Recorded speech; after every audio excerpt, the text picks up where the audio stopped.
Halo teman-teman trader dan investor, selamat datang di channel Cuan-Cuan Saham di analisa teknikal dan bandarmologi harian.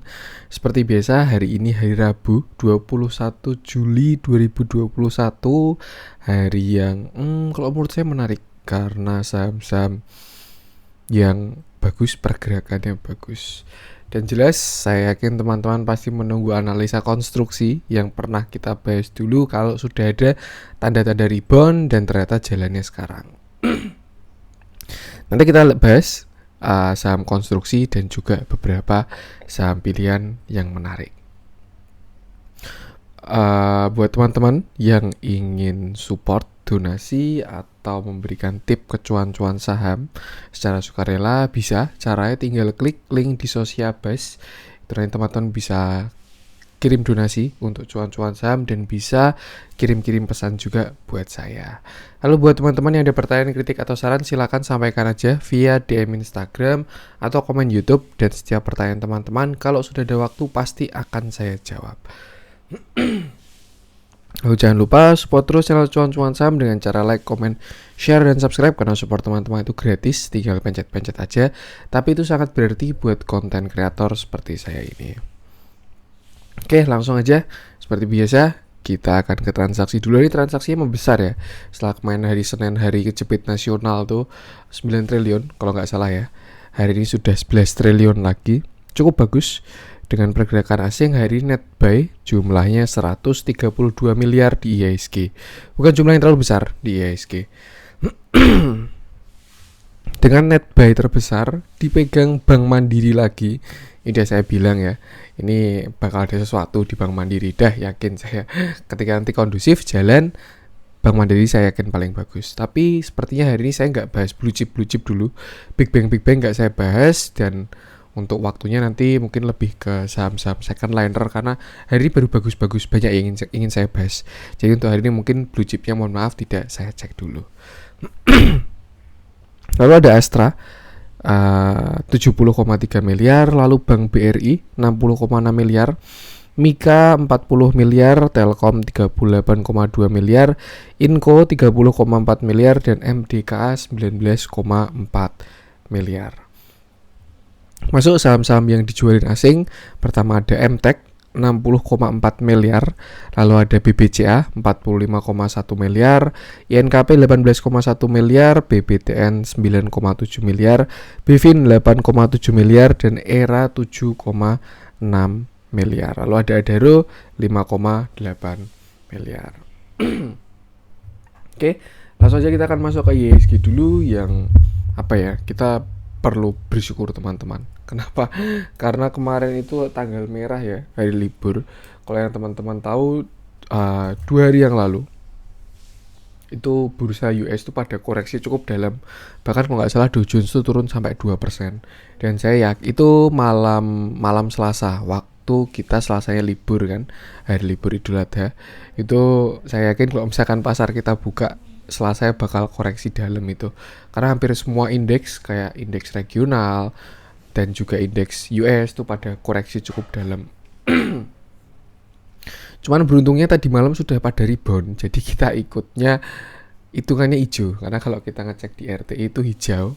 Cuman kalau kita cek di candle merah karena closingnya di bawah opening hari ini. Cuman yang pasti pergerakan hari ini bagus, saham-sahamnya juga yang kepada bagus, yang koreksi pun juga bagus, pada kelihatan terbaca lah, enak. Seperti itu. Dan ya katanya US kalau yang 2 hari yang lalu itu koreksi karena yield obligasinya naik lagi. Itu artinya uang-uang pada lari ke instrumen yang lebih safety. Cuman ya harapan kita yang terbaik ya buat emerging market atau pasar berkembang. Harapannya bisa juga kalau emang US udah over value terus mau koreksi, uang-uangnya bisa lari ke pasar berkembang, negara berkembang, seperti itu. Jadi semoga IHSG segera kecipratan, segera breakout descending triangle ke atas, dan juga breakout resisten klasik 6115. Dan keadaan IHSG sekarang ada di sini masih belum terlalu signifikan sebenarnya pergerakan hari ini, karena cuma naik 0,21% ya dari kemarin. Kalau candle-nya sebenarnya cukup tinggi, sempat high di 6053 tapi turun lagi dan closing di bawah opening. tapi masih plus karena closingnya di atas closing kemarin. Seperti itu. Hari ini closing di 6029, jadi kita masih pakai support 6000 untuk yang terdekat. Dan untuk support selanjutnya kalau 6000 jebol ada di 5948. Area 5950 itu support IHSG. Kalau masih jebol lagi baru ke 5888. Angka cantik itu, gampang ingat-ingatnya. Untuk resisten kita pakai resisten descending triangle dulu, masih sama. Beberapa konten yang kemarin-kemarin juga IHSG pembahasan saya sama, karena memang IHSG ini belum pergerakan signifikan ya, turun juga nggak dalam, naik juga nggak dalam, jadi cuman sideways. Cuman sebenarnya saham-sahamnya menarik kok yang saya lihat ini. Dan kalau saya melihatnya sih lebih ke optimis ya, IHSG bakal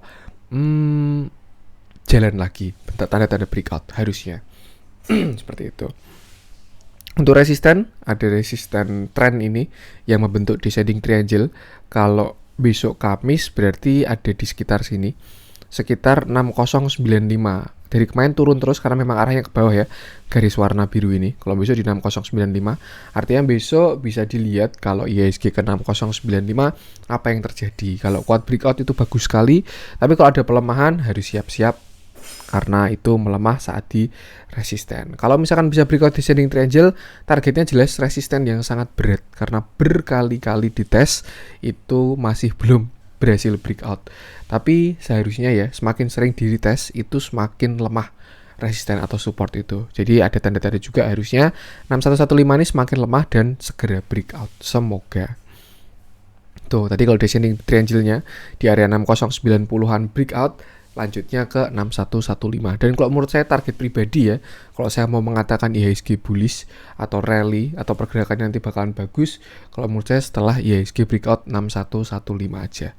Itu aja untuk sekarang. Ya batasi resiko, saham-saham banyak yang menarik juga kalau kita bisa milih yang bagus. Tapi kalau untuk saham-saham yang sideways kayak misalkan blue chip-nya yang belum ada pergerakan signifikan, alangkah lebih baik trading dengan benar. Jangan lupa take profit di masa-masa konsolidasi seperti ini. Cuman nggak tahu ya, saya optimis, saya yakin harusnya IHSG segera rally lagi seperti itu. Untuk IHSG yang pasti sama, yang saya ingatkan selalu batasi resiko, jaga resiko, jaga modal, jaga psikologis seperti itu. Oke, langsung aja kita akan masuk ke beberapa saham pilihan. Kita mulai yang dijualin asing dulu ya. Kita mulai dari MTech.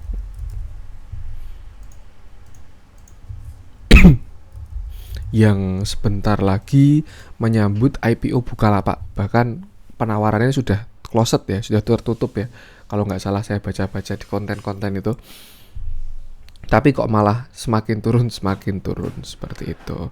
Harusnya sih apa ya, kalau menyambut bentar lagi, kalau nggak salah bulan Agustus kok IPO-nya, awal Agustus itu Bukalapak IPO, itu bakalan jadi katalis yang sangat-sangat bagus buat MTech. Karena MTech ini kan pemilik sahamnya Bukalapak ya. Dan ya gini teman-teman, kalau misalkan kita punya sahamnya naik, kan pasti aset kita kan bakal naik ya, floating profit. Nah ini juga pemiliknya Bukalapak. Kalau IPO-nya sukses, Bukalapak naik, ya asetnya MTech bakalan meningkat harusnya. Seperti itu kan, dia pemilik sahamnya si Bukalapak. Cuman ya harus kita lihat juga dari price action-nya juga. Hari ini sebenarnya menarik walaupun asingnya keluar ya. Cuman dia rebound dari support yang kelihatan banget, dia rebound dari support ini. Ini kalau dibilang double bottom juga enggak. Cup handle mungkin ya, walaupun dia tidak di downtrend. Ini cup, ini handle-nya, dan dia rebound dari neckline-nya. Closing di 2400. Kalau menurut saya 2410 ya closing-nya. Kalau menurut saya sih bisa dijadikan support itu sampai low hari ini 2340 sampai 2280. Itu support terdekatnya dengan catatan kalau 2400 jebol tuh. Harusnya sih kalau misalkan masih jebol lagi ya tadi ya, itu kan berarti kan 2400, lalu sekitar sini 2270, lalu habis itu di sini supportnya 2170. Itu harusnya kalau menurut saya sih mentok-mentok atau maksimal kalau dia mau turun di 2150-an atau 2100-an. Itu cuman kalau dari katalis, dari tren pun juga harusnya masih bagus MTech ini. Dia masih di atas MA50 walaupun udah di bawah MA20 ya. Semoga aja nggak sampai dead cross saja. Kalau sampai dead cross lebih baik hati-hati. Tuh. Dia juga masih uptrend karena di atas MA200. Dan volume hari ini pun cukup bagus, volume reboundnya ya. Cuman yang saya perhatikan dari MTech ini dia didistribusi terus. Takutnya ini adalah apa ya? Ya fase-fase untuk take profitnya bandar, karena ada fase akumulasi yang biasanya waktu candle nggak jelas kayak gini, retail pokoknya nggak minat, pokoknya waktu bandar akumulasi tuh saham nggak gerak, nggak ada volume, naik turun nggak jelas. Nanti ketika udah break, nah ini kan breaknya di sini dia nih, break ada volume harusnya, tapi ketutupan ini ya, break lalu diturunin dulu, retest lagi, dan akhirnya jalan dia seperti itu. Dan sekarang dia udah mulai gerak ke samping, takutnya ini fase distribusi. Tuh, itu aja worst case skenario-nya kalau dia sampai bikin fase distribusi. Tanda-tandanya gimana itu nanti biasanya bakal ada pattern pembalikan arah. Cuman selama masih trennya masih bagus, ada pattern-pattern kelanjutan tren, itu masih nggak masalah di hold karena dia masih punya story. Tapi kalau ternyata ini dia mau berbalik arah, ya teman-teman harus jaga resiko juga. Batasi resiko aja, gunakan support-support tadi. Seperti itu. Itu untuk MTech. Lanjut coba kita ngecek BBTN mungkin ya. INKP kemarin udah kita cek dan kemarin udah cuan ya, tapi hari ini kuning, jadi sepertinya kurang menarik untuk dicek. Bisa cek konten kemarin aja untuk INKP. Hari ini BBTN sebenarnya cukup menarik ya, setelah kemarin dia tanggal 15, dia setelah bottoming di tanggal 14 low 1220, tanggal 15 dia rebound dengan volume yang kalau menurut saya cukup bagus karena di atas rata-rata. Cuman hari ini volumenya bagus, cuman candlenya sebenarnya kurang bagus. Tapi bisa aja dia baru meretest. Karena ini kan di area support nih, sekitar 1320 ini. 1320 sampai 1300 ini kan bukan 1300 sih, 1320 sampai 1315 itu kan ada area support. Ini juga ada ya di sekitar 1325 juga. Bisa aja dia ini udah breakout lalu udah retest di intraday-nya dia karena candle-nya udah cukup tinggi seperti itu. Cuman kalau mau aman memang lebih baik tunggu setelah dia rebound breakout 1325. Setidaknya tunggu closing di 1325 seperti itu. Dan mungkin bisa aja dia bikin cup handle kecil. Ini bentuk-bentuknya kayak cup handle. Soalnya kalau saya lihat, kalau misalkan kita lihat di 15 menit, saya yakin bakalan jelas cup handle-nya. Harusnya ya. Nah, ini mungkin bisa juga cup handle, ini cup dan ini handle-nya.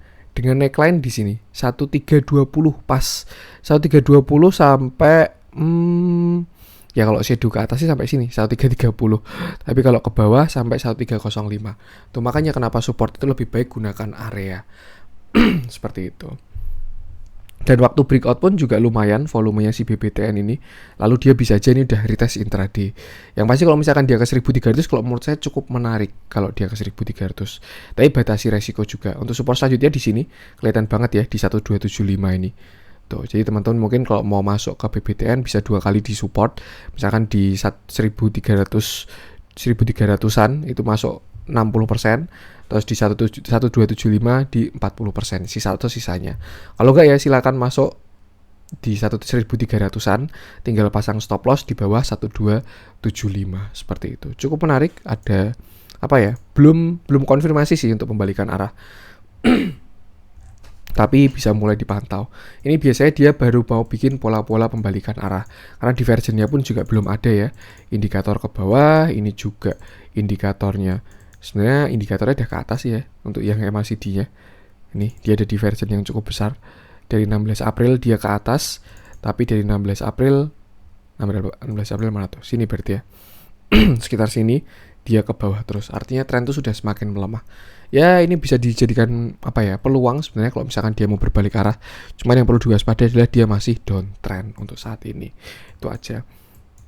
Yang penting sama, batasi resiko aja. Selama masuk di support harusnya resiko kecil. Tuh punya stop loss wajib, terus punya target juga. Untuk target kalau menurut saya ke sini. Yang pertama ya, 1380 sampai 1410, atau kalau kita pakai cup handle ya mungkin targetnya setinggi cupnya. Jadi mungkin sekitar sampai sinian. 1435 juga. Ya, ini mungkin ada resisten di sini ya. Di dua candle ini sekitar 1450. Jadi kalau menurut saya kalau dia mau berbalik arah, target pertamanya sekitar sini 1400, lalu 1450 sampai 1460 untuk BBTN ini. Kita lihat dalamnya belum ada akumulasi maupun distribusi. Akhir-akhir ini masih cenderung di distribusi ya untuk BBTN ini. Cuman kalau dilihat dari bandar movementnya sebenarnya dia udah tidak terlalu curam turunnya. Jadi sepertinya sudah tidak terlalu agresif distribusinya. Seperti itu. Perlu dipastikan, tapi teman-teman mungkin bisa ngecek sendiri aja di broker summary. Kalau untuk hari ini masih belum ada akumulasi. Seperti belum terlihat akumulasinya. Lanjut, coba kita ngecek yang Pakuwon, kayaknya menarik nih. Satu lagi ya, yang dibeli asing, yang dijual asing, sorry.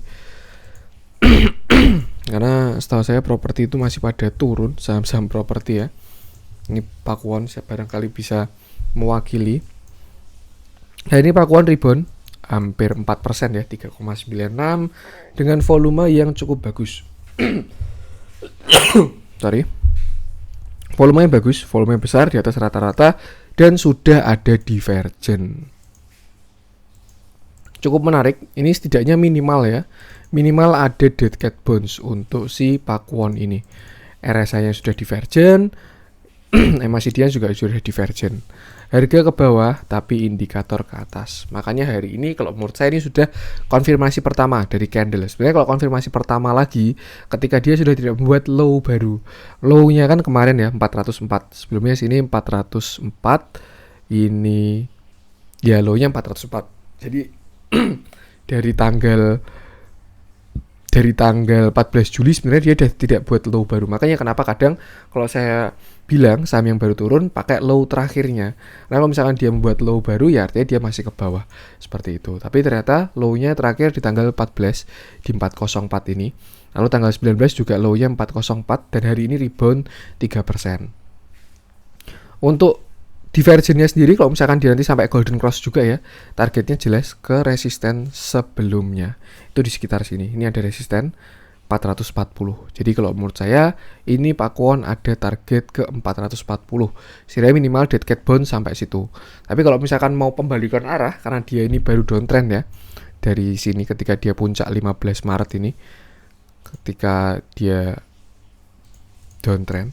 Nah, kalau mau ditunggu konfirmasi pembalikan arah setidaknya tunggu waktu dia swing low pertama.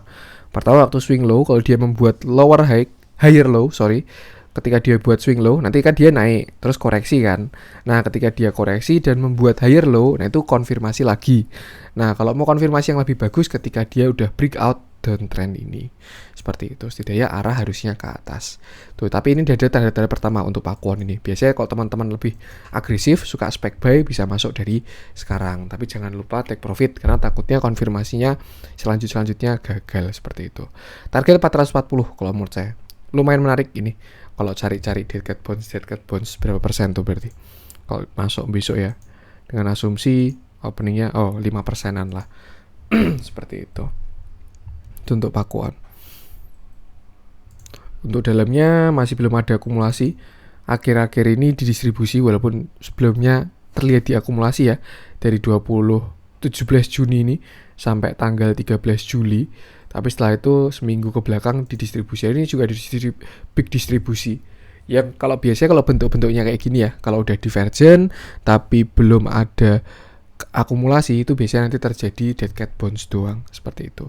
Tapi dilihat aja nanti dia juga downtrend ya di bawah MA 200, di bawah MA 20 dan MA 20 di bawah MA 50 seperti itu. Masih spec buy.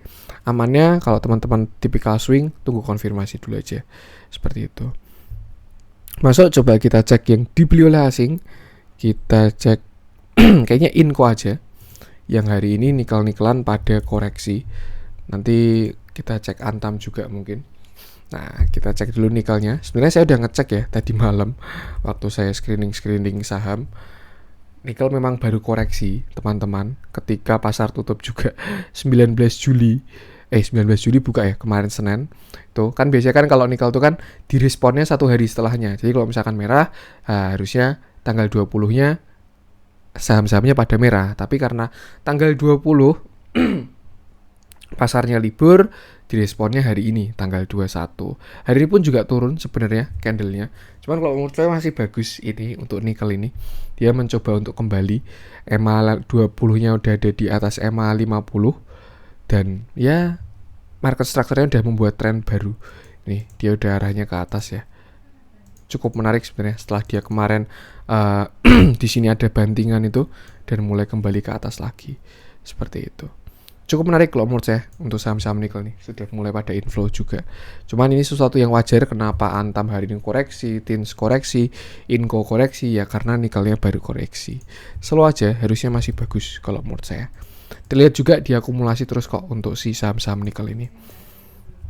Masuk ke Tins, hari ini dia koreksi, tapi koreksinya aja juga dengan candle-nya candle doji ya. Candle-nya bahkan hijau. Tapi kalau di RTI minus karena ya minus dia minus 1,87% karena closingnya di bawah closing kemarin, tapi candlenya warna hijau. Harusnya sih kuning, tapi karena nggak ada warna kuning jadi warna hijau ya, karena opennya sama dengan close-nya seperti itu. Volume koreksinya pun juga kecil juga. Ini yang kayak gitu biasanya markdown, nurunin bandar-bandar seperti itu. Yang pasti untuk support terdekatnya untuk Inco ini ada di 5000. Support psikologis. Dia walaupun kurang merespon tapi harusnya tetap bisa digunakan 5000 itu. Kalau misalkan bisa dia koreksi ke 5000 dan teman-teman pengen masuk ke saham nikel tapi belum tahu mau masuk Harum, Antam atau Inco, kalau pengen ke Inco bisa masuk di sana. Itu setidaknya aman 5000. Cuman kalau ternyata nikelnya masih koreksi lagi, belum rebound, nah mungkin teman-teman bisa spare sampai masuk di 4850. Itu ada support juga di 4850 untuk Inco seperti itu. Untuk terdekatnya sebenarnya support di sini. Low hari ini pas banget dia rebound dari support 5125. Jadi untuk support 5125, 5000, lalu 4850 untuk Inco. Untuk resistennya jelas high kemarin ya, 2 hari yang lalu 5450, lalu di sini 5600, dan kalau misalkan bisa breakout baru cakep saham Inco ini. Saya yakin kalau misalkan breakout dia nggak mungkin sendirian. Kalau Inco breakout 5600, saya yakin Antam juga breakout 2700. Kalau Harum saya lupa neckline-nya berapa, Tins juga saya lupa neckline-nya berapa, seperti itu. Koreksi yang wajar kalau menurut saya, volumenya kecil juga, tapi memang histogramnya mulai menurun, MACD-nya juga terlihat mau dead cross, tapi dia belum divergent juga. Ya, harga indikator ke bawah, harga ke bawah juga. RSI juga udah masuk area overbought, makanya dia koreksi. Kalau menurut saya masih wajar ini, malah bisa dimanfaatkan untuk buy kalau teman-teman yakin nikel bisa rebound lagi. Tapi kalau dilihat dari chartnya nikel tadi harusnya masih bagus. Dan yang saya suka adalah ya ini, sudah terlihat pada diakumulasi saham-saham nikel itu. Inco, Antam, Harum semuanya ada diakumulasi. Tuh. Yang kalau teman-teman ngikutin konten-konten saya pasti tahu ya. Saya kalau ngecek saham nikel pasti saya bilang kalau udah diakumulasi. Makanya cukup menarik sebenarnya saham-saham nikel ini. Seperti itu. Hari ini pun juga ada big akumulasi untuk si Inco ini dari broker YU ya. Yang lain kecil-kecil doang, 1M, 1,8, 1,8, 1,7. Yang jualan juga cuma 6M, 5M, 4M. Ini YU borong 19,4M sendiri. Seperti itu. Kalau menurut saya ini salah satu sektor yang bisa dijadikan watchlist lagi nikel ini. Tinggal pilih salah satu, jangan disikat semua ya. Terus juga jangan lupa batasi resikonya. Ini juga ternyata kelihatan dia baru mau ke support. Ini ada support juga ya, 5225 ini. Kita lihat aja besok bagaimana saham nikel ini. Ini kalau misalkan malam-malam teman-teman iseng ngecek chart harga nikel naik, nah itu biasanya paginya pada naik juga seperti itu. Indikator paling oke dari saham komoditas, harga komoditasnya. Lanjut kita masuk ke yang merah-merah. Kita mulai dari LPPF aja yang masih turun terus. Ini juga turunnya lumayan ya, 4,75%. Nih, dia juga udah jebol dari support terakhir. Yang kemarin saya bilang ya, supportnya kan di sekitar 1960-75 sampai 1960, tapi ternyata dia hari ini jebol dengan volume yang besar juga dan closing di 1950. Cuman kalau menurut saya ini sebenarnya masih slow aja. Kenapa? Karena kalau dilihat dari manapun LPPF ini harusnya masih uptrend dalam jangka pendeknya, yaitu dari Januari sama dari November. Kalau kita lihat tarik ke belakang, jelas ini LPPF ini downtrend banget ya. Dia bahkan high-nya pernah sampai 20.000. Tapi itu ada tanda-tanda pembalikan arah kalau menurut saya. Atau mungkin dia mau bikin pattern besar, bisa juga ya.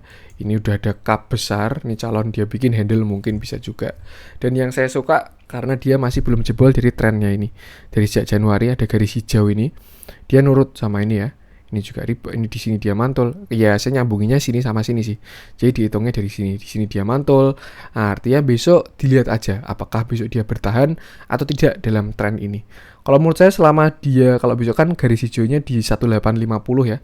Kalau dia bisa bertahan atau closing di atas 1850, LPPF masih oke, bahkan bisa dimanfaatkan untuk entry karena dekat dengan supportnya ini. Tapi kalau ternyata closing di bawah 1850 atau 1850 jebol, lebih baik exit dulu, seperti itu. 1850 bisa dibuat patokan pertama. Terus setelah itu sekitar 1820 support selanjutnya. Tuh. Mungkin amannya pasang stop loss di bawah 1820. Bisa dimasukin 2 kali ya, 1850 sama 1820. Seperti itu. Hari ini juga ada normal distribusi. Setelah ya ini saham yang diakumulasi lama.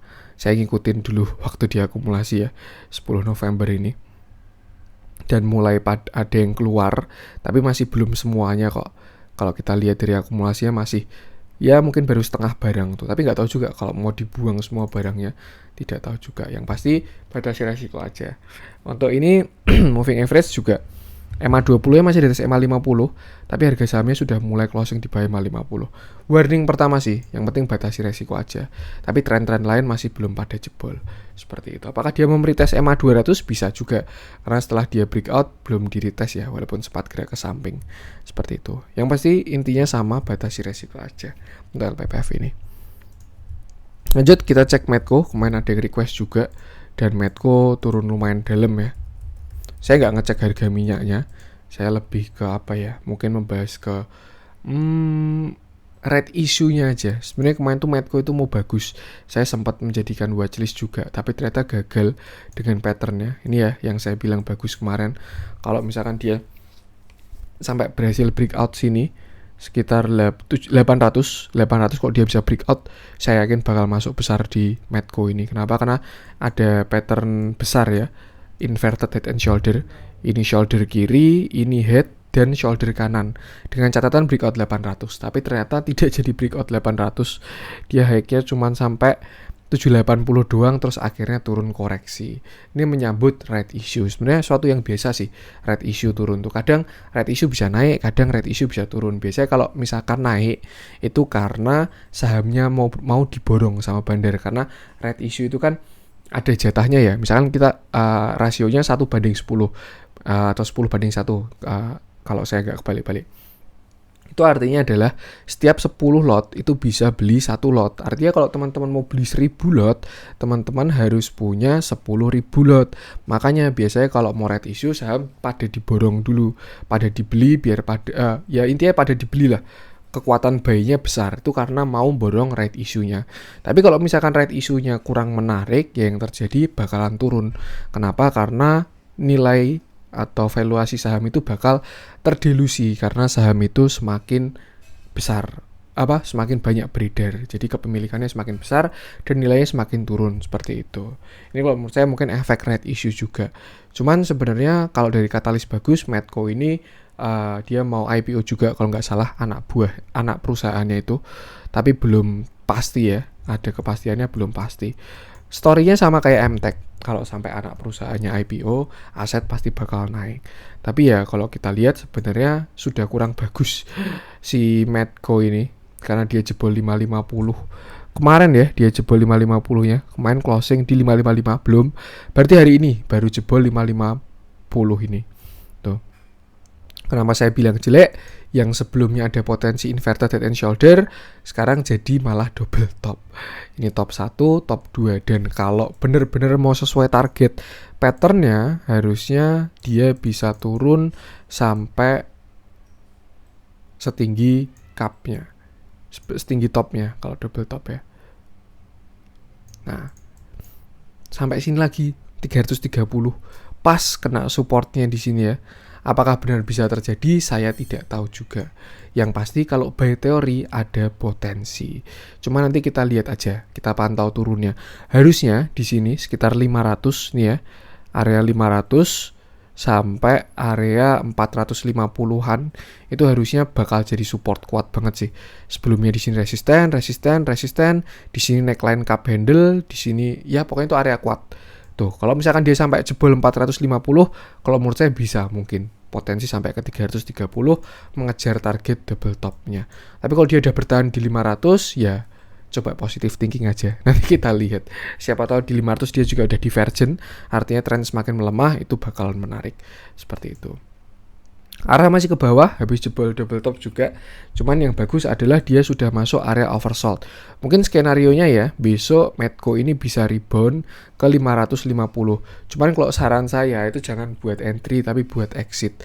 Karena sama ketika breakout suatu resisten atau breakdown suatu support pasti bakal di retest dulu. Nah ini kan dia kan baru jebol ya, belum di retest. Jadi mungkin 1-2 hari ke depan mungkin dia bisa turun dulu baru retest, atau enggak besok langsung dia ke 550 untuk retest. Habis itu baru turun kejar targetnya dia. Biasanya seperti itu. Minimal kalau menurut saya ke 500 sih harusnya Medco ini. Tapi nggak tahu juga, kita lihat. Kalau ada yang nampung sih harusnya bakal menarik. Waktu turun ada yang nampung ya. Nanti tinggal kita lihat waktu divergent di support kuatnya aja. Itu. Jadi kalau misalkan teman-teman punya barang, enaknya gimana? Kalau menurut saya lebih baik ketika nanti ada retest resisten di 550 yang sebelumnya support, manfaatkan untuk exit. Itu kalau menurut saya. Cuman sekali lagi saya ingatkan, keputusan jual beli kembali ke teman-teman sendiri.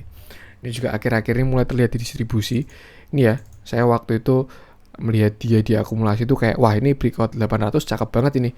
Udah breakout, bikin pattern inverted head and shoulder, harusnya bakal jauh ini Medco ini.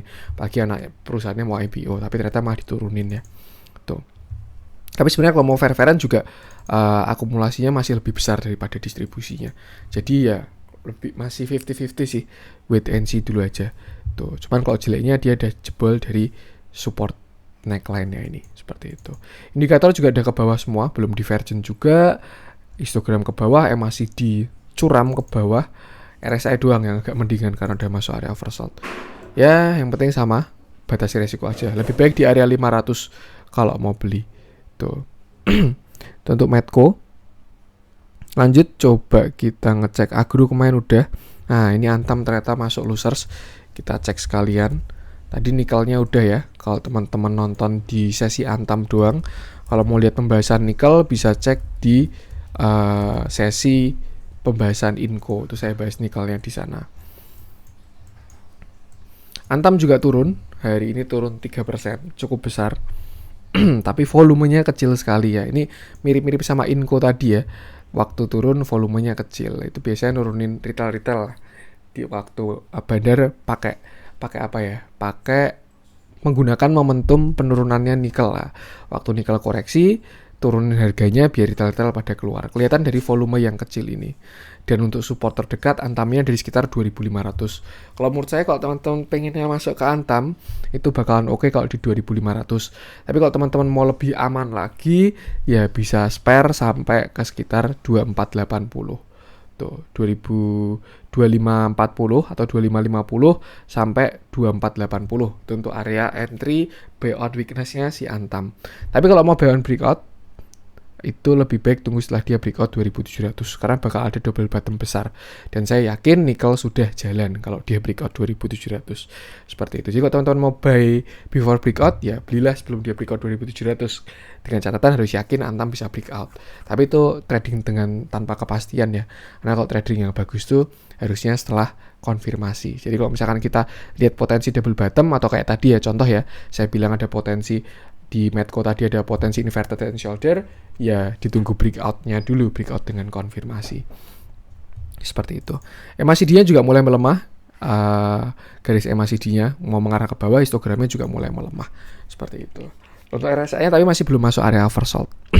Untuk Antam ini, yang penting batasi resiko aja. Lalu untuk akumulasi distribusi, hari ini netral, cenderung small distribution. Tapi ada perpindahan barang dari PD ke YU, if you know what I mean. Tapi untuk bandar movement masih bagus sekali karena memang Antam ini diakumulasi terus. Menarik kalau menurut saya saham-saham nikel ini tinggal dipilih aja salah satu. Inco, Antam, Harum atau Tins. Tins juga walaupun dia bukan nikel tapi dia ngikutin saham nikel ya. Kalau untuk yang sahamnya artis-artis NICL yang habis IPO itu saya belum begitu tahu sifatnya, tapi dia baru masih IPO yang sekarang baru ARB gak kita bahas. Seperti itu. Lebih baik ke yang udah kredibel dulu aja daripada terlalu beresiko ya, resikonya nggak bisa kita perkecil seperti itu. Lanjut, coba kita cek AGI yang hari ini ada koreksi juga.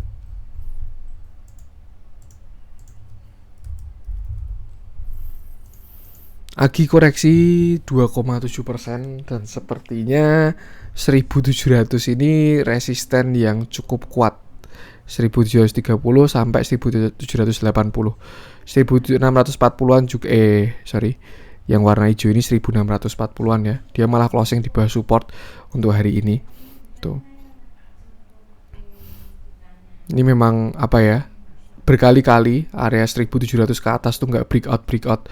Kemarin padahal saya kira udah breakout tanggal 19 Juli ini, volumenya bagus, dia udah tembus jauh dari 1720. Saya kira breakout, tapi ternyata closingnya masih kurang bagus ya, dan dilanjutkan hari ini. Biasanya ini kalau menurut saya yang penurunan hari ini ya, itu apa ya, kayak after effect setelah kemarin. Nah, kemarin kurang bagus, terus waktu closing trader-trader pada menganalisa, wah candlenya jelek ini, shooting star ini, volumenya juga besar, yaudah hari ini exit dulu. Terus akhirnya kena trailing stop seperti itu. Tapi sebenarnya penurunan hari ini masih bagus, karena volumenya kecil. Yang jelek kemarin doang sih, tuh seperti itu. Jadi ya sama sebenarnya pesannya untuk setiap saham ya, batasi resiko aja. Dan kalau menurut saya support terdekatnya ada di sekitar sini. Nih, sekitar 1550 sampai 1525. Tuh. 1550-an, 1560-an lah sampai 1525 tadi itu support terdekatnya. Kalau teman-teman mau buy, bisa buy on weakness di sana dengan catatan kalau volumenya nanti kecil-kecil ya koreksinya. Tapi kalau mau buy on breakout, tunggu setelah dia closing di atas 1700 aja, seperti itu. RSI juga memang udah divergent ini untuk swing terakhirnya ya.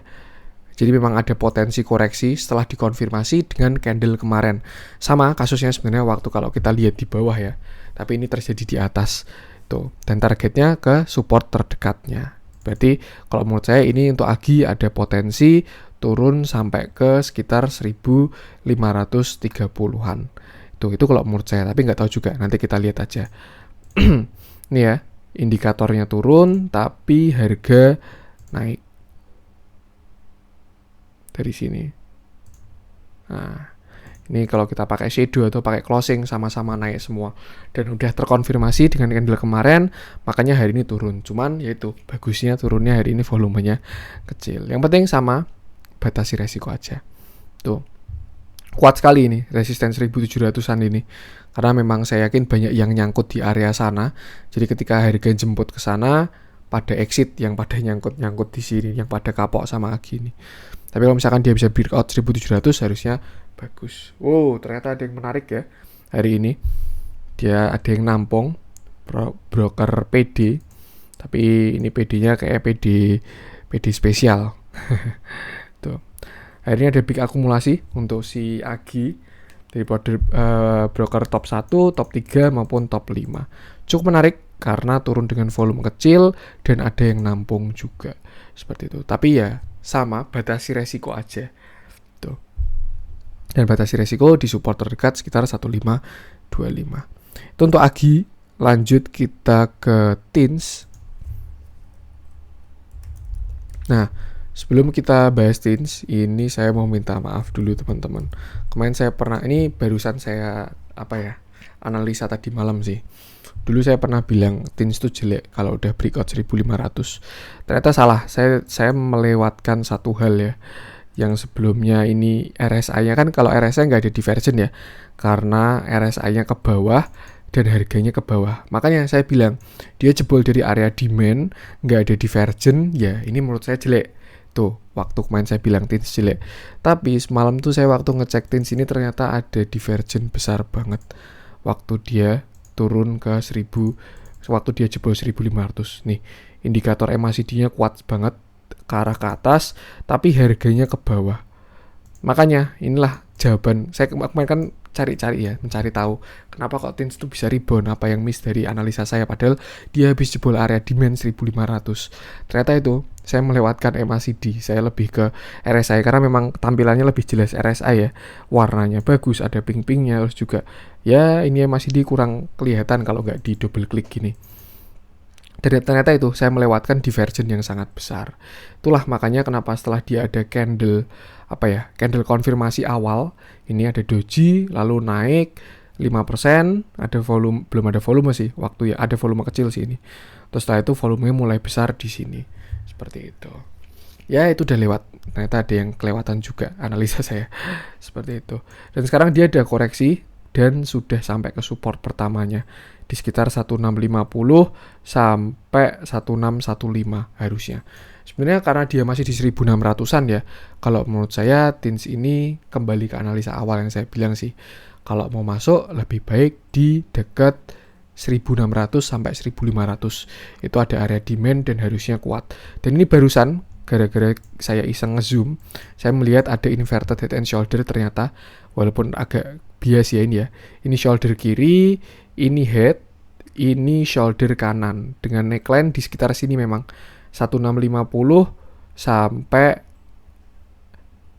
1635. Tuh, artinya kalau menurut saya kalau teman-teman memilih saham metalnya TINS, bukan Antam Inco Harum ya, kalau teman-teman pengen masuk ke TINS, bisa masuk di neckline tadi, itu cukup menarik. Dia nge-retest neckline, nanti targetnya berarti setinggi headnya, inverted head and shoulder. Nah, target bisa sampai ke sini. Pas sampai ke area supply selanjutnya, seperti itu. Jadi kalau teman-teman pengen masuk ke TINS, bisa di dekat-dekat 1635. Targetnya ke berapa tadi? Belum saya omongin ya. Targetnya sekitar 14% sampai ke 1880-an. Dengan catatan harga nikelnya nggak aneh-aneh juga. Seperti itu. Itu target pertama tadi. Nih ya, dekat-dekat 1800-an. Target kedua sama, ini semua hampir mirip di neckline double bottomnya ini sekitar 2000-an ini. 1920-an sih ini ya. High-nya 1925 tepatnya. Kalau dia bisa breakout situ baru ada double bottom besar, dan kalau menurut saya yang nyangkut-nyangkut di atas bisa pada kejemput. Seperti itu. Ini baru konsolidasi. Tinggal tunggu harga nikel ada pergerakan bagus aja. Untuk hari ini juga ada small akumulasi, small doang sih. Tapi kalau kita lihat ke belakang, ya akhir-akhir ini baru diakumulasi juga TINS ini. Ini juga ya, malah bandar movementnya ada double bottom. Tapi ini nggak bisa digunakan ya, karena ini bukan supply demand, tapi summary dari data yang ada. Yang pasti dia terjadi akumulasi sejak 28 Juni. Nih, cukup menarik bandar movementnya mulai naik lagi. Ini juga kelihatan ya, bandar volumenya akhir-akhir ini hijau-hijau. Seperti itu. Cukup menarik. Ini juga calon golden cross banget. Kalau misalkan besok dia rebound hijau gitu, golden cross, wah ini udah uptrend lagi nih, karena EMA 20 di atas EMA 50. Teman-teman yang pada pakai metode trend following pasti pada entry ketika ini golden cross. Seperti itu. Cukup menarik. Yang pasti kalau menurut saya nikel ini menarik. Malah koreksi hari-hari ini bisa dimanfaatkan untuk buy on weakness kalau menurut saya. Seperti itu. Oke, kita masuk ke yang hijau-hijau. Kita coba cek. Kemarin ABA udah kita bahas ya. Hari ini masih naik kuat sekali. Ya, yang hijau-hijau saya mau ngecek Crash atau Krakatau Steel. Habis itu Quarto Konstruksi, WSKT, Wika, PTPP, Adikarya. Nah, kita mulai dari Crash dulu. Yang beritanya sudah keluar ya. Berita-beritanya itu harusnya ya, biasanya kalau udah kayak gitu tuh kode untuk exit sebenarnya. Kalau berita bagus udah keluar tuh, bukan kode untuk beli. Ini kelihatan ada distribusi besar banget ya hari ini tuh. Dan berita udah mulai keluar. Teman-teman yang udah trading lama pasti paham, ketika ada berita bagus itu sebenarnya bukan kode untuk masuk, tapi kode untuk keluar. Seperti itu. Karena itu awareness untuk retail, biar retail yang nggak paham pada, wah ini Krakatau Steel naik 600% nih labanya, beli. Nah disitulah bandar distribusi. Biasanya fasenya kayak gitu, tapi nggak tahu juga. Cuman kalau kita lihat ya memang ada big distribution hari ini, candlenya juga volumenya besar banget. Seperti itu. Tapi kalau misalkan dilihat dari sisi bagusnya, ya dia udah mulai rebound berarti setelah dia turun. Ini juga ada divergence kecil ya, cukup menarik sebenarnya. Ini indikatornya ke atas, tapi harganya ke bawah. Nah, ke bawahnya kecil. Terus setelah dia tidak membuat low baru, setelah 14 Juli dia gerak ke samping, terus akhirnya naik. dan hari ini closing tepat di bawah MA 200. Artinya MA 200 sudah jadi resisten seperti itu. Tapi kalau kita tarik ke belakang, ini juga ada resisten juga di low-nya ini ya, 550. Dan hari ini closingnya di berapa sih ini? 545 ternyata. Tuh, karena di sini 546 ya. Tuh, mungkin kalau misalkan teman-teman tidak masalah dengan bandarmologi, menggunakan metode volume, lebih ke volume, ini sebenarnya bagus banget ada volume ini. Cuman biasanya kalau orang-orang bandarmologi, volume dikonfirmasi dengan akumulasi atau distribusi. Tapi ya kalau orang-orang yang tidak pakai bandarmologi, biasanya lihat volume besar itu udah bagus. Karena walaupun yang namanya fase distribusi, bandar keluar, biasanya itu juga diangkat dulu. Sebenarnya kemarin crash itu sempat bagus ya. Dia bikin penan, terus breakout ke atas, gerak ke samping, tapi ternyata malah turun, jebol itu kemarin. Dan sekarang sudah mulai rebound seperti itu. Kalau menurut saya lebih baik ya kalau teman-teman pengen masuk, tunggu setelah dia breakout 555 sekalian. Ini biar jebol MA 50 sekalian ya. Itu ada resisten ini. Ini kan 550 low-nya candle ini. Terus juga ya pokoknya 550 itu 555 itu area keramatnya keras kalau menurut saya. Ini juga ada MA 50 juga. Seperti itu. Karena sekarang udah 545 ya. Tinggal dilihat aja kalau misalkan besok bisa breakout, ada volume lagi yang melanjutkan kenaikannya, bisa masuk di sana.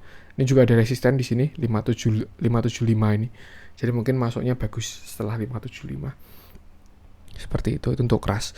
Yang penting batasi resiko aja. Cuman jelas hari ini ada distribusi yang sangat besar. Biasanya ini sih yang saya maksud tuh, berita bagus keluar, bandarnya malah jualan tuh. Nanti ketika barangnya habis, ya udah tinggal diturunin. Tapi biasanya selama barangnya belum habis, masih diangkat buat menarik retail dan biar take profitnya lebih tinggi.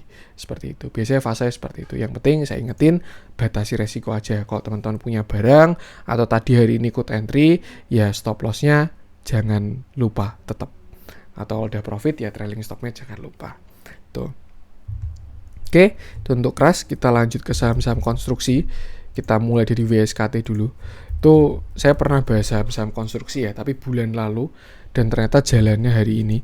Saya bilang saham-saham konstruksi ini sebenarnya sudah bagus karena sudah divergen panjang sekali. WSKT sih, ini ya, harga ke bawah terus, tapi indikatornya ke atas terus sejak 5 April. Artinya udah ada divergen yang besar banget. Ini juga MACD-nya ke atas.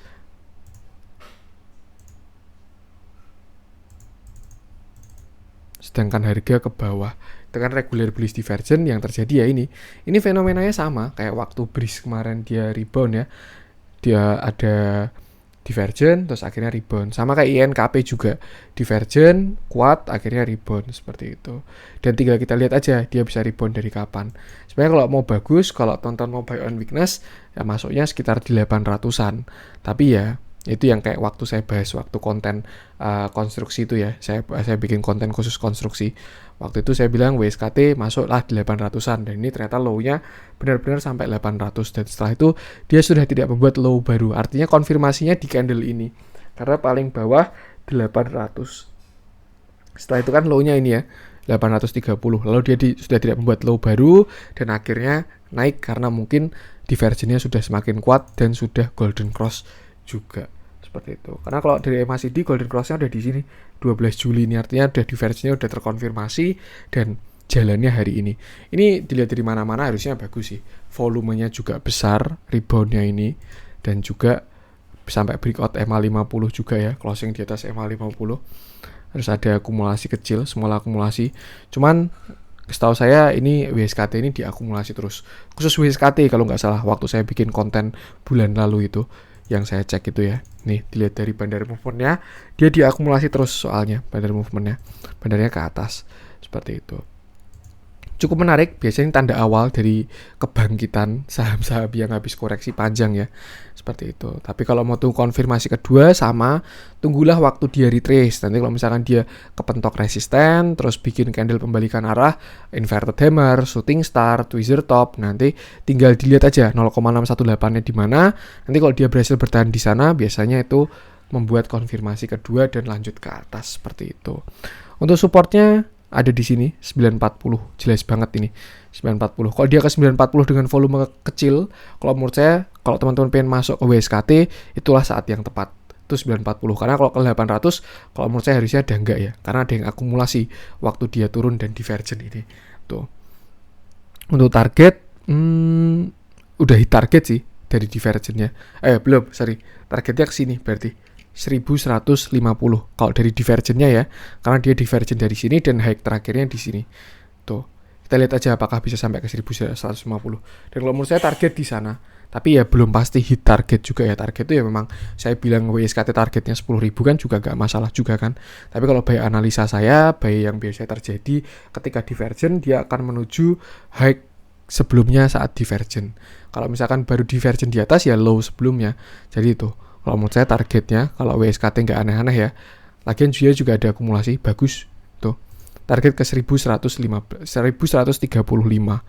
itu. Tapi kalau dia ada koreksi ke 950 sampai 940 dengan volume kecil, nah itu menurut saya bisa buy on weakness di sana seperti itu. Cukup menarik untuk WSKT ini karena ada akumulasinya ya. Nih kelihatan nih dia ditampung terus nih waktu dia divergen dari sini dari bandar harga 980-an. Kalau saya tarik sampai tanggal itu pasti kelihatan akumulasinya. Tuh, cukup menarik konstruksi ini untuk rebound hari ini. Lanjut kita cek Wika. Nah, Wika juga ya, dia naik 11% dengan volume yang sangat besar. Tuh, low-nya juga sama di 29 Juni. Kayaknya tadi sama kayak WSKT deh, tapi nggak tahu juga, udah lupa saya. Tuh. Cuma untuk Wika ini nggak ada divergennya ya, beda sama WSKT. Nggak ada tanda-tanda pembalikan arahnya. Karena harga ke bawah, indikator ke bawah, harga ke bawah juga. Yang RSI-nya juga sama, indikator ke bawah, harga ke bawah juga. Jadi belum ada divergen atau tanda-tanda pembalikan arah. Yang kelihatan tanda-tandanya memang sih WSKT, cuman biasa kan saham satu sektor, satu rebound, semua rebound. Seperti itu. Dia juga ada hitar sampai ke resisten terdekat area 1125 ya. High-nya hari ini sampai 1115. Cukup dekat sama resistennya. Tuh. Jadi alangkah lebih baik kalau mau entry tunggu dia breakout sekalian. Breakout 1135 kalau teman-teman masuk ke Wika itu baru bagus. Tuh, tapi kalau misalkan dia koreksi bisa masuk di sekitar sini 1060 sampai 1085. Itu support terdekatnya dia. Tuh, dan target selanjutnya kalau menurut saya ke sini di sekitar 1200. Ini ada yang sebelumnya support sekarang bakal jadi resisten. Kalau dilihat dibandingkan sama WSKT, bagusan WSKT sih kalau menurut saya. Tuh, tapi dia juga ada akumulasi. Ini masih WSKT ya. Kayaknya setahu saya yang ada akumulasi itu cuma WSKT doang sih. Ini ya, dia masih bias banyak merahnya. Gak saya bilang akumulasi. Bandar movementnya juga turun doang. Biasanya cuma ngikutin satu sektor ya. Tapi ya kalau dia naik ya why not. Itu yang penting kalau teman-teman mau masuk ke konstruksi pilih salah satu aja. Gak perlu dimasukin semuanya. Tuh, kalau menurut saya sih paling oke WSKT. Tapi saya nggak pom-pom, saya juga belum punya barangnya. Saya cuma menganalisa bikin konten. Yang pasti keputusan jual beli dan resiko teman-teman tanggung sendiri. Lanjut ke PTPP yang hari ini juga rebound ya. PTPP tidak sebesar WSKT dan Wika, dia reboundnya 8,93%. Cuman dari struktur PTPP ini juga bagus karena dia masih di area demand-nya. Itu dia dekat sama 800 ya. Kalau misalkan dia kemarin low-nya sampai 800 harusnya bagus banget. Cuman dia low-nya cuman sampai 830 doang, nggak sampai supportnya 800. Hari ini rebound-nya juga bagus, volumenya besar. Dia juga salah satu yang ada divergen-nya. Ini ya. Indikator ke atas tapi harga ke bawah. Nah, si PTPP sama WSKT kelihatan tanda-tandanya berarti ketika dia mau rebound seperti itu. Hari ini juga volume besar, volume yang bahkan deket-deket waktu harganya gila-gilaan kemarin waktu rally kuat itu. Volume itu kan paling bagus, indikator paling bagus itu. Gambarnya pakai duit soalnya ini kalau volume ini. Tuh. Dengan target kalau menurut saya resisten terdekat di sini sekitar 945. Hari ini pun high-nya juga sampai 935. Udah deket sama resisten. Yang artinya sama ya. Kalau menurut saya lebih baik kalau teman-teman pengen masuk saham-saham konstruksi dari 3 tadi ya. WSKT, Wika, PTPP. tunggulah breakout resisten terdekatnya. Tapi kalau misalkan besok ternyata dia dikasih koreksi dulu, kan biasanya kan naik sekali, koreksi 2 hari atau 1 hari terus baru naik lagi. Nah, kalau misalkan dia baru koreksi, masuklah ketika weakness, masuk di supportnya dia tadi yang saya sebut-sebutin itu. Tapi kalau masuk besok langsung HK pagi-pagi, itu kayaknya agak risky sih karena dia belum breakout juga. Tuh resisten tuh tadi sekitar 950 sampai 935 resistennya PTPP. Untuk support terdekat ada di sini sekitar 880 sampai 900 lah, seperti itu. Tuh, cuman mungkin lebih amannya pakai 880 aja. Tuh, yang pasti ini juga bagus, dia udah divergent juga dan target ya mungkin sampai hack sebelumnya sampai sekitar sini nih. 1075 ini ada resisten yang cukup kuat, area demand-nya dia juga. Tuh, lalu sini 1165. Tuh. Untuk PTPP dia juga tidak terlihat ada akumulasi. Karena seingat saya yang ada akumulasi cuma si WSKT doang sih. Kalau dibandingkan Wika, PTPP sama Adikarya. Tuh. Ya, kembali ke teman-teman aja. Kalau teman-teman nggak masalah dengan itu, karena waktu breeze rebound, kemarin itu saya juga tidak melihat akumulasinya. Tapi dia divergent, rebound, baru kelihatan akumulasinya. Tuh. Bisa juga nanti akumulasinya agak telat, nggak tahu juga. Kita lihat aja. Hari juga malah distribusi ya, baik distribusi untuk PTPP ini. Yang penting batasi resiko aja. Analisa itu hanya untuk membantu. Terakhir kita cek Adikarya.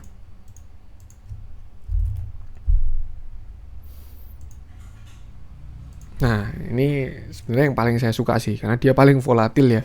Biasanya yang paling gede itu WSKT, kedua Adikarya. Kalau enggak malah Adikarya ngalahin WSKT biasanya tuh. Karena kalau nggak salah market cap-nya paling kecil. Cuman kalau dibandingkan yang lain volumenya Adikarya paling kecil ya. Saya pembandingnya sama waktu di sini sih, waktu volumenya gede-gede ini. Kalau tadi kan pada deket-deket tuh, volumenya besar-besar. Kalau Adikarya ini paling kecil. Tapi dia bagus juga, naik hampir 10% hari ini dan sudah breakout resisten pertama. Resisten pertamanya kan di sini nih, low-nya ini ya, sekitar 790. Sekitar 730 dan dia sekarang udah closing di 755. Yang artinya sama. Untuk kalau dia besok koreksi bisa masuk di area 730 itu untuk Adikarya. Tapi kalau misalkan dia besok lanjut dan breakout, resisten terdekatnya di 785. Itu kalau teman-teman mau buy on breakout bisa tunggu setelah dia breakout 785. Ya amannya kalau dia udah ke 800 lah, nggak apa-apa ketinggalan beberapa tick, tapi setidaknya sudah aman, nggak kena noise false breakout seperti itu.